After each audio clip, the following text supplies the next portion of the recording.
You can hear me? Hey, how are you? So we're here today to talk about merch, everything related to merch. It's a pretty important thing now that revenue is a bit more complicated for bands. We've got a great all-star lineup of people to talk to today. So I'll get them each to introduce themselves and tell a bit something about themselves, and then we'll go jump into the questions. Working? Yeah, it's working. Yep. I'm Adam Jankie. I am from Illusive. We manage a number of companies within the music industry, everything from touring through to band management and merchandise, through to being a record label. So we look at the merch issue specifically from a number of different angles, and we have a lot of vertically integrated businesses, so merch is really important to us. As Nick said, with the decline of traditional music sales and physical music sales and the increase of illegal download, bands and artists need to be able to combat that in a certain way, and one of those ways is obviously creating products and merchandise. So hopefully I'll be able to give you some good insights into that today, and now I will pass it over to BT. Hi everybody. Why am I so loud? I don't know. Hey. Hi everybody. My name's Brian Taranto. People know me as BT. I am the managing director of a merchandising company called Love Police ATM. I think we're the biggest in the country. We represent lots of international merchandising companies, international acts, local acts, festivals, kids shows, sporting events, etc. I've been involved in merchandising since 1985, so I've sold a few T-shirts along the way, and that's about it. I'm here to tell you whatever you want to hear. Awesome. My name's Logemann. I work for a Melbourne-based management and record label company called Unified. We have the Amity Affliction, House West Hurricane, Dream on Dream, a whole bunch of bands like that are more heavy kind of bands, I guess you'd say. Awesome. So we'll launch straight into it. So as I said before, as the revenue from recorded music becomes a bit more murky, how important has merchandise become for bands these days, from all the way down from small bands playing at the Tote all the way up to Etihad Stadium? Adam?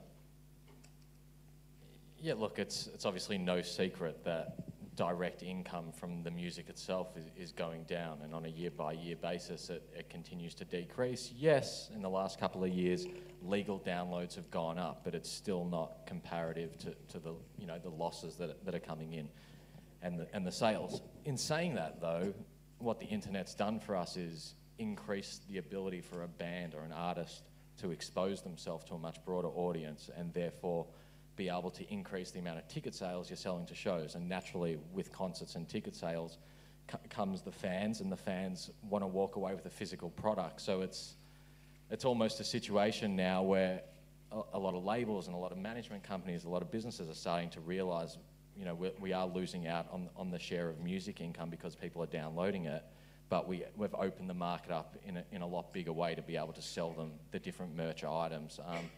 For us, it's about diversifying the products and making sure we cater to the entire audience and being able to deliver good product at a good price, but also being able to vary the product. So with some of our artists, a good success story for us is a hip-hop group called Bliss and Esso, who we've looked after for 7 years. And 7 years ago, physical sales were still pretty strong and everything went well.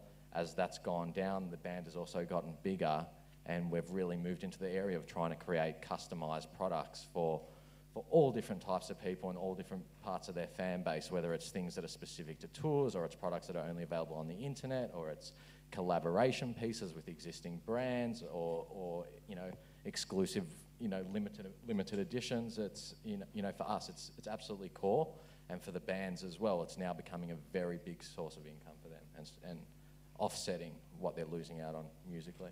Sure. BT, you've been selling merch or involved in merch for probably longer than you'd care to remember.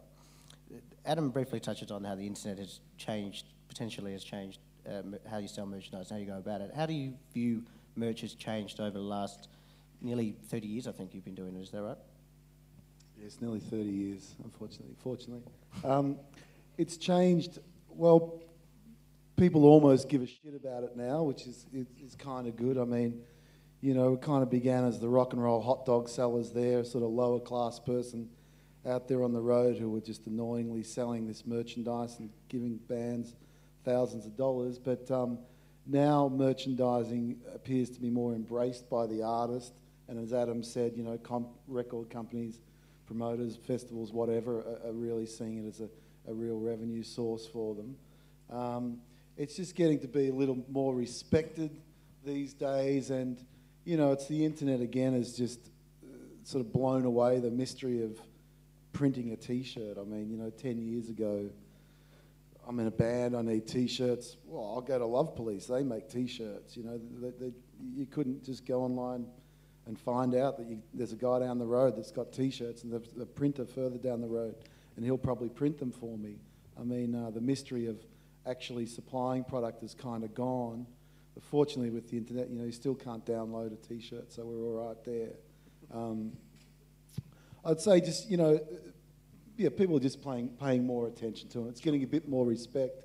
Tickets and T-shirts is the real revenue earner for bands these days, and you know, hats off to Face the Music for having a merchandising discussion, because I don't think South by Southwest has one. No.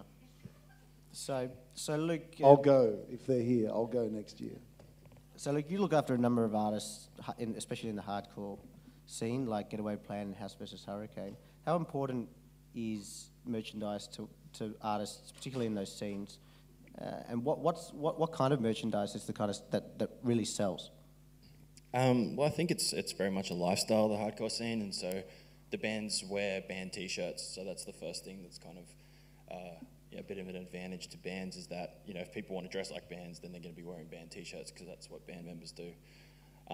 So yeah, I guess it's, you know, the standard T-shirt is really important, hoodies for winter, and then you can go a little bit crazier, like, you know, socks and beanies and hats and everything else. But traditionally, it's usually the T-shirts and hoodies that sell the best. And Adam, do you find the same thing?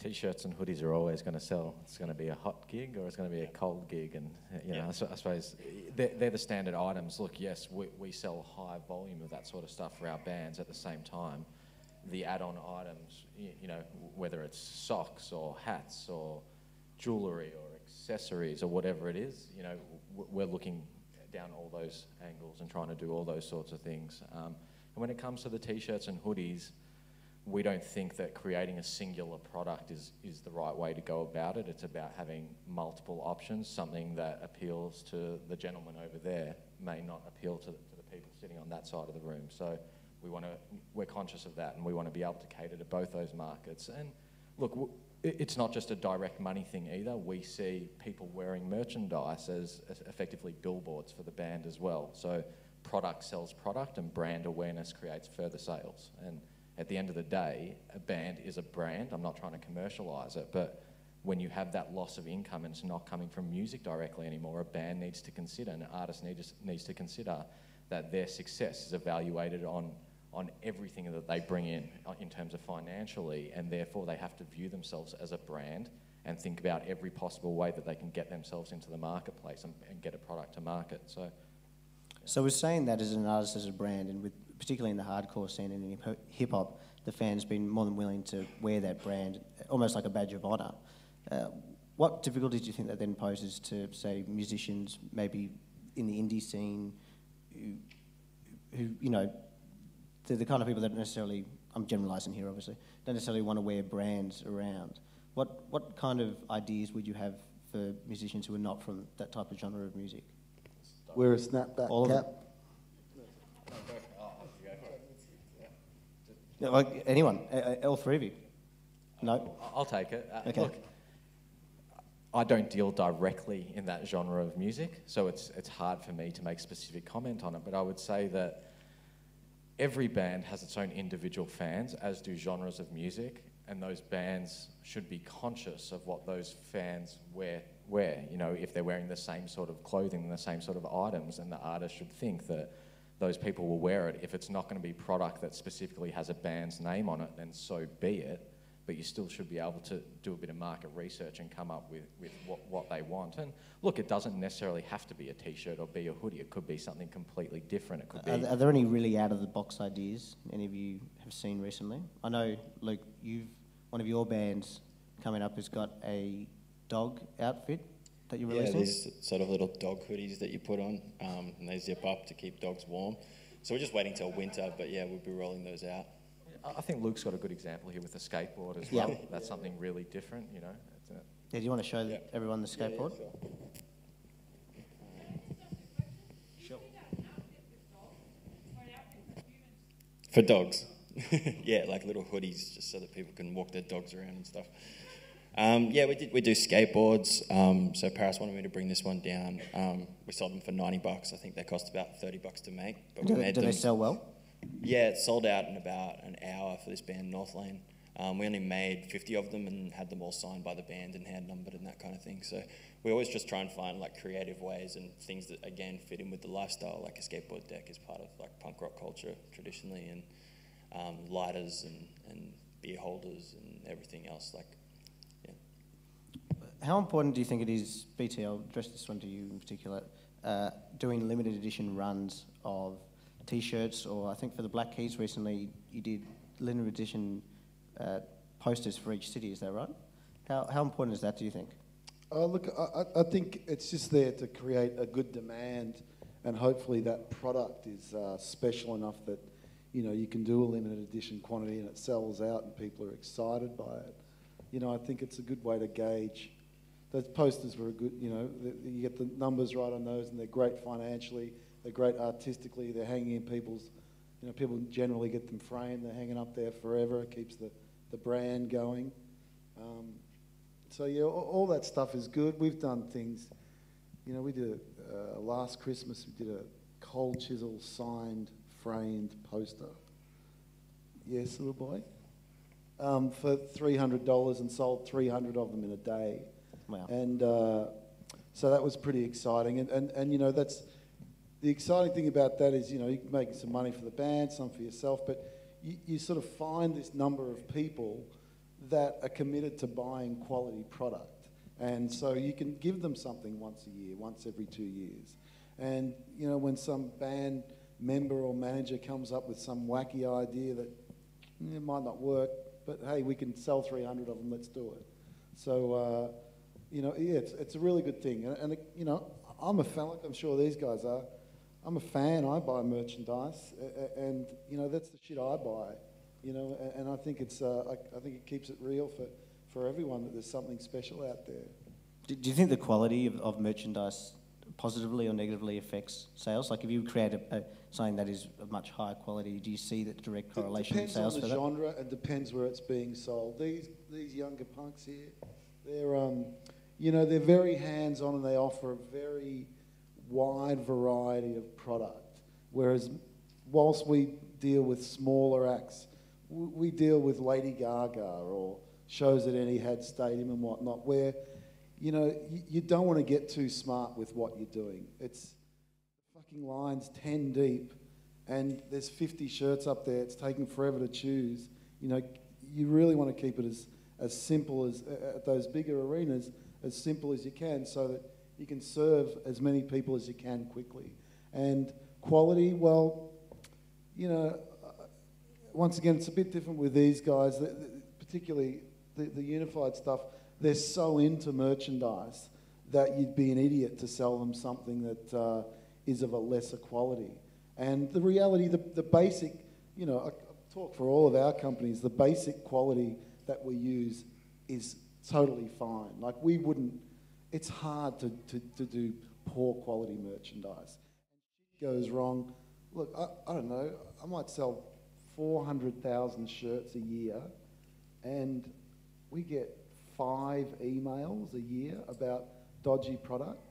And, you know, our websites, it's very easy to find out, you know, where to contact us about it. So generally quality is totally fine. But the higher quality, I think on these guys' level that might be a bit wiser for them because they're more direct to a smaller bunch of fans. But people just want you know, it's a financial commitment to an emotional experience, you know, this at a live event, and they just want it. I mean, who's been to a concert lately? What'd we do? The Black Keys is not a good example because everyone wears their shirts, but, you know, Coldplay were here this week. They sold a lot of merchandise. Christian, how many shirts? They sold 12,000 shirts. Has anyone seen a Coldplay shirt on the streets of Melbourne?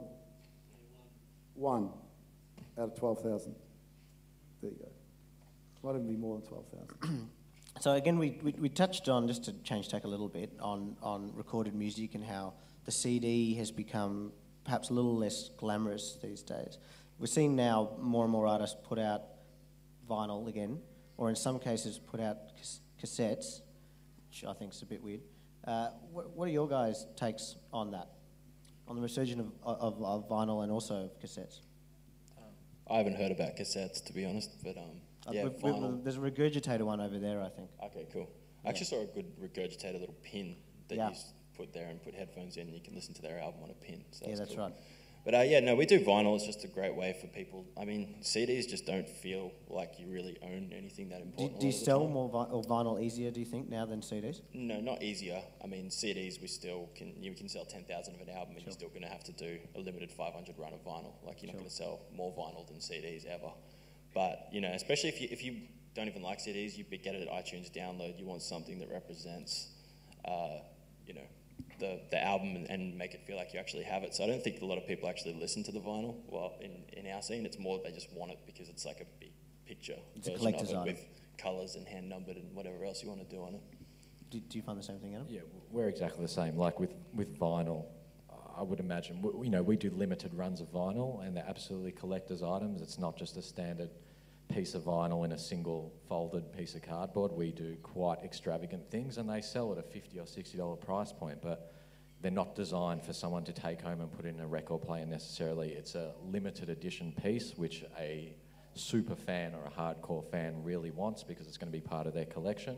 I'm sure there's probably a few people that play them, but you know, at the end of the day, yeah, we don't make money off vinyl, and I would say it's probably the same for you guys. The margin is tiny because very few people have pressing plants to create vinyl now. It's like what will happen with CDs eventually. The hardware to create those products will disappear and the cost of production will go up. So I'm pretty sure now any vinyl we do gets done out of Czechoslovakia, and the cost of the freight to get it back to Australia is more than what a vinyl should even retail for when you break it down. So it's a tough one, but we do it purely for the fans, and to be honest with you, we don't do it with all our bands, and only the ones that really fight for it, that really want the vinyl, are going to get it. And we need to be guaranteed that there's a base of people there that are going to purchase it as well, because it is an expensive product. It's a lot more to make a vinyl than it is to make a t-shirt. It's a lot harder to sell it. Sure. Sometimes it can cost up to $12, $13 a unit, basically, or more, including the freight and everything like that. You're getting a good deal. I reckon we've spent like $45 a unit yeah, right. on 500 runs to create something we sell at $60. Yeah, so you're pretty much screwed if you don't sell it, so you want to be pretty sure before you do it. So we've talked a lot about different types of merchandise. What are your thoughts on packaging merchandise up? Say packaging a download with a CD or vinyl with a t-shirt. Does that work? How effective is that? Yeah, I think if the objective is to try and find an alternate way to sell the music, then bundling it up is really good. The merchandise products are going to sell regardless. As BT said, you cannot download a t-shirt. You can't download you can't download one yet. Yeah. Unless you put in your credit card details, it'll arrive at your door a few days later. But you can't download a physical item, and we're struggling to sell the music itself. So naturally, bundling those things together is going to work. We do it in the way of a lot of pre-orders and stuff like that. We now try and bundle physical CDs, and that's even in a sense not so much to get to the end consumer. It's so we can try and actually get our CDs into stores and get our product into stores. A JB Hi-Fi doesn't want to take something unless it's going to be a guaranteed seller, and a lot of what you get into the store is determined by your pre-sale figures leading up to that. So, you know, we'll bundle, a t-shirt and a CD, and then we'll also do a digital bundle of a download and a t-shirt together as well, and we'll try and keep them at the same price point. But it's definitely a way of the future, so we're embracing it. Yeah, it accounts for about a third of our first week sales pretty much every time, so we'll be like a third iTunes, a third JB Hi-Fi, a little bit in indies, but then a third of it will be pre-order bundles. So I think the Amity Affliction did like 3,500 pre-orders before the album came out, and we had like 5 different shirts and all these different like skateboards and all sorts of stuff that we bundled with it. So it's pretty important for us. What about you, BT? How's it important to Love Police? Well, we have an online facility called bandtshirts.com. You'll see the flyer in your bags, 25% discount. We actually more act as the store and are not that aggressive. We act more as the back end in that, so we're not as aggressive in bundling it and doing stuff. We do tend to do more sales and special limited edition stuff there. But I totally agree with bundling. I mean, all my favourite bands, when they put their bundle out for their pre-order, I bought Jim James from My Morning Jacket the other day, vinyl, signed poster, fucking book, everything comes with it. And it's the way to go. But, you know, you're just catering to those Uber fans and hopefully making some coin off it for the bands as well. Sure. So I think before we move on to the next bit, I think we might throw it open to a few questions. Is there anyone who's got any questions they'd like to ask? No one?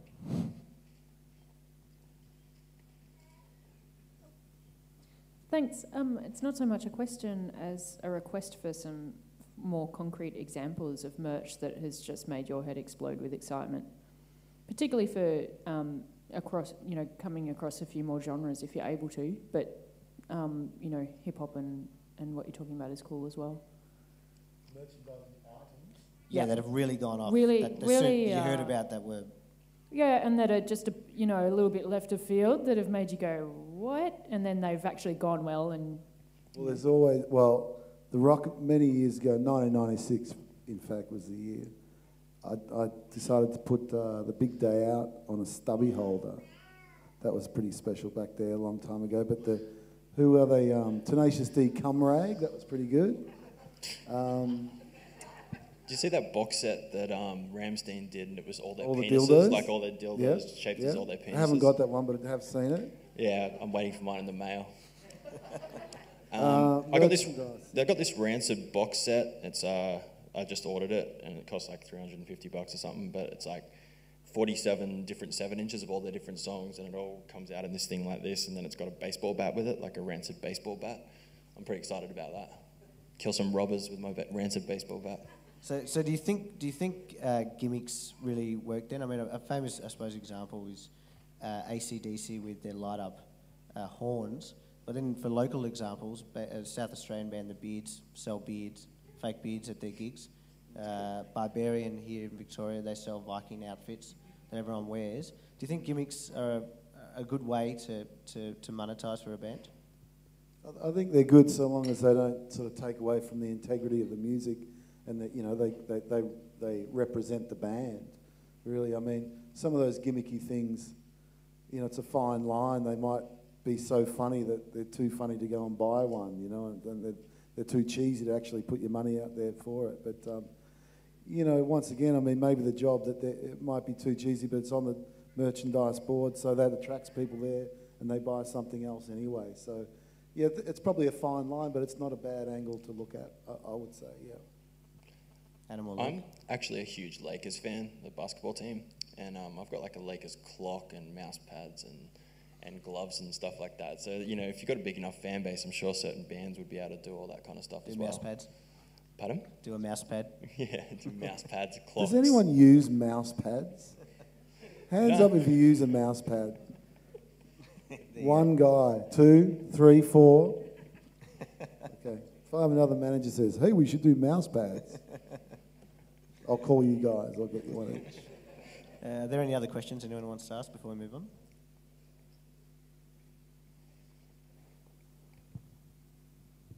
Could you discuss the pros and cons of printing or production domestic versus international? So like printing in China or compared to printing in Williamstown? So we do both, but 95% of our printing is done in Australia. Anyone who knows what they're doing will not produce the entire... We're talking tour merchandise here, is what I'm answering it as. But, well, for a tour merchandise, you know, your blank product these days is generally coming from China or Bangladesh. And the reason for that is all the Australian factories, pretty much all the Australian factories are now shut, and they just don't make decent enough or cost-effective product locally. So your shirt's coming from China or Bangladesh or Honduras. Generally, 95% of the time, you will print those here. If you have the time to print offshore, you may get it done in China and you'll save 25% on your cost of goods. There's a danger in that because you just, you just don't exactly know what's going to sell and how much you're going to sell and what sizes you're going to sell on a tour. So to make a commitment to product offshore means a 3.5 to 4 month commitment, and a lot can happen in 3 months. Tour could be cancelled, ticket sales could take a dive, someone might die, who knows. So the reality is, I'll show you same with these guys, pretty much everything's printed locally and printed to demand locally, but printed on imported product. Do you guys agree? Yep.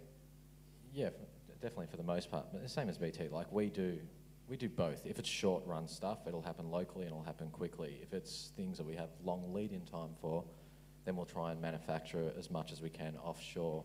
But it's a hard process to manage if you're going to do it offshore, though. You know, we have to do everything from sample different materials, buy entire rolls of material, send that over to different factories, get it manufactured. So yeah, as BT said, it's a 3 to 4 month process, but you can end up with a really, really good product and a really high quality product and something which you wouldn't be able to do locally because it's just not possible to compete with that sort of pricing structure. You know, examples from our end is we have hoodies, which is, it's not just a base hoodie that's printed on, it's a hoodie it's built from scratch. Every material that it's created with and every stitch that's done on it is customized. The swing tags are custom, the zips are all custom, the lining inside is custom, every single thing's custom, and we can justify selling that a little bit more expensive, and we never receive complaints from the consumers who are purchasing it. And do the fans react to that well? We get a positive reaction, but it also comes down to the band and their popularity and what their strength is as well. You know, at the end of the day, a really, really small band, which has a very limited fan base, their fans probably aren't prepared to pay $80 or $100 for a hoodie.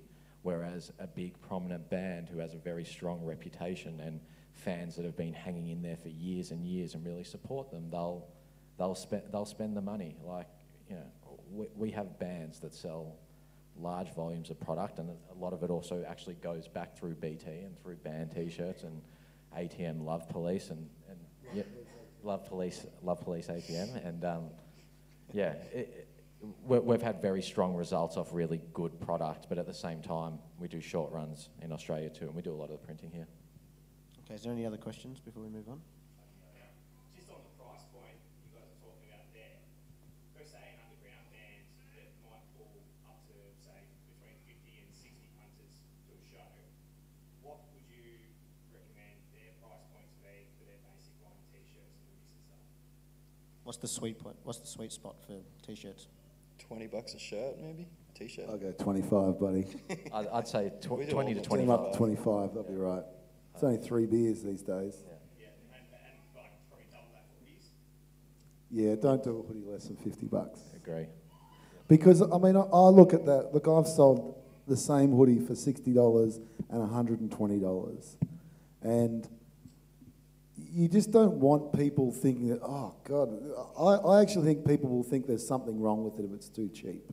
And I think 20 is okay. I think 25 is better because it's more of a fucking commitment to buy it. $20, there might be something wrong with it. But, yeah.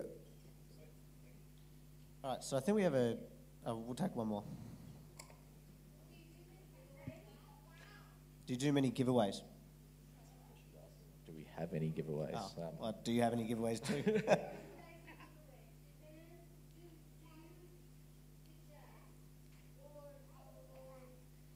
Is it a good idea for... If you have product that you're confident that people will wear, and you can put it on the backs of, or the heads, or the wrists, or the underpants of influential and noticeable people, yes. Do you go and give away 100 shirts to people in the crowd for the sake of it? No, because they're all going to throw them away because it's not special. But being select about, and that's going to come down to, is it something that person you're giving it to will want to wear? So it comes down to, you know, something that, well, all of us are passionate about is good design, good quality, you know, all that sort of thing. It's not, you want to put some thought into what you're giving away. Thank you. The gentleman just before you, Martin, who was speaking, was talking about offering something that you make yourself, if you can do that. And I'm wondering, something as simple as a coaster, or a set of 4 coasters that you have stamped with your own band's logo, or something like that is a giveaway. It's not expensive, but it's something you've made yourself, and it's something everybody can throw on their coffee table and use as a coaster. I don't know, I'm wondering. Yeah, I think that's something which more probably falls on the record label, because it becomes a promotional material as opposed to a piece of band merchandise. Look, there would be the odd instances where bands are prepared to invest their own money into creating something to give away, but generally if you obtained a beer coaster with the band's logo and website address, for example, or a USB stick with a song on it or something like that, you'll find that in most cases it's coming from the record label or the event that's hosting the artist or something in that regard. Look, it's been done to a limited scale, and I'd say Luke's has probably done similar items before which have been given out in a limited capacity. But again, it's not something that a band or an artist would probably do direct. Yeah, it's usually to sell a record or something like that, generally. Yeah. iPhone cases and that kind of thing. To give away the music, sell the T-shirt. Is there anything else before we move on? One more. Oh, hey, when are you actually going to make good female band merchandise?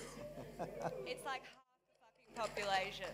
Sister, what shows do you go to? You obviously don't go to my shows. No, I don't. I've got very happy ladies out there.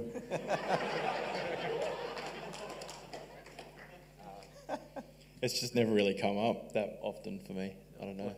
Well, okay, here's the reality. From out on the bigger scale, if I have a choice, we produce the main shirts in guys and girls sizes. And those girls' cuts to the masses are acceptable to females. And I've tried that on all different shapes and sizes. You ladies, you're never going to be happy with what we've got out there. And what you also need to keep in mind is we work within a financial reality, and what you want is just, we just can't make it happen. You know, you go to Cotton On and you'll see this great shirt and go, but it's fucking $15 and it's $50 at Lady Gaga. But that's the reality. You know, Cotton On's done 70,000 of them. And you know, we're doing 1,000 of them. And, you know, we do some things with some international acts, is we will import incredible ladies' stuff, and we will have to sell it for $60, $70 a shirt. It actually sells. I mean, that's the other great thing about the ladies. They will buy it. But from my side, I deliver for the ladies. Don't I, sweetheart? So we talked about a lot of what merch is, what types of merch there is. I want to talk a bit about selling merch and some strategies behind actually selling it, from setting up at small local gigs to selling at festivals, if you're lucky enough, or at big shows. What are the different strategies you guys employ? What's some advice that you might have for someone thinking about setting up a merch table, for instance, at a local gig? Look, in terms of local gigs and the band's headline shows, it's always good to have like a solid merch stand. You want to display all your products, you want to clearly display the prices and make sure people are aware it's being sold. It always helps when bands try and push their own merchandise, whether it's saying something over the microphone at the end of the show, or if it's going off the front of the stage into the audience to have a beer at the end of the gig rather than going backstage, and that's going to encourage the sales. On the opposite end of the spectrum, BT hates me for the festivals and what we try and do there, because the festivals have a strict structure of what bands are allowed to sell. So most bands will be restricted. You can have X amount of items, X amount of designs, and that's how it is, and you get this much space. And definitely Love Police ATM certainly is helping at the moment as well in trying to to get the festivals to understand a much bigger volume of products going to get sold if bands who have really good merch lines have the ability to sell more products. So we push with our artists, especially the ones who are in headline positions, we now push through with contracts with the festivals to try and do signings and get a dedicated piece of space or a dedicated time where the artist can come out and try and sell those products. And we've seen amazing results from it, amazing results. And they do that with Bliss and SO on 360, and it's sensational, and we thank you for the commission. But but it's important to understand that it doesn't work for every band. You know, the unified bands, I think it would work great at some festivals. The Illusive acts, most of them probably great at festivals. You meat and potatoes rock and roll band, it ain't going to work. You know, it's just a certain fashion thing or movement or vibe, whatever it is, that, and I can tell you, you know, you just know if it's going to work. But back to the display thing it shows, the most important thing, get a light. Have a light. Start with that. Just do that first. And then make sure your stuff looks nice and neat. Then put some price signs up there. Then get your mailing list. Then have someone nice behind there who knows what they're doing. Then get an FPOS machine, credit card machine, if you're selling volume. And what do you think of the concept of the band actually selling the merchandise themselves versus having a merch person behind the desk? Do you think it affects at all? Or especially for a smaller band? I think it depends on the genre. You know, it's in America, all those indie acts, they actually sell their merchandise till they get to a certain level. Here, I think the greatest thing a band can have is a dedicated merch person who goes the distance with them. But there's very few bands that can afford to do that. And you know, these guys would have bands that make sense to do that with. You know, once again, a lot of your meat and potato bands, it's just not worth it. You've just not got the money there to do that. Think the same? Yeah, it's scalable. Like, that's the thing. When a band's small, you're expected that you need to go and sell that merch yourself. You know, and as a band progresses and gets bigger, you get crew members and you get hopefully a merchandise person eventually, and that's the way it goes. So this is questions, I suppose, directed to BT more specifically, but I mean, you two probably have some feedback as well. When, how, and why should a band approach, say, a company like Love Police to look at doing merchandise? Well, when they're serious about having a career in the music industry, that's when they should come and see us, because you want to be making your fucking music instead of worrying about T-shirt designs. I mean, should they start DIY, do you think? Well, yeah, they should start DIY to get an understanding and probably to make mistakes. And, you know, they need to come to someone like us when they're ready to have a crack at being a bigger band.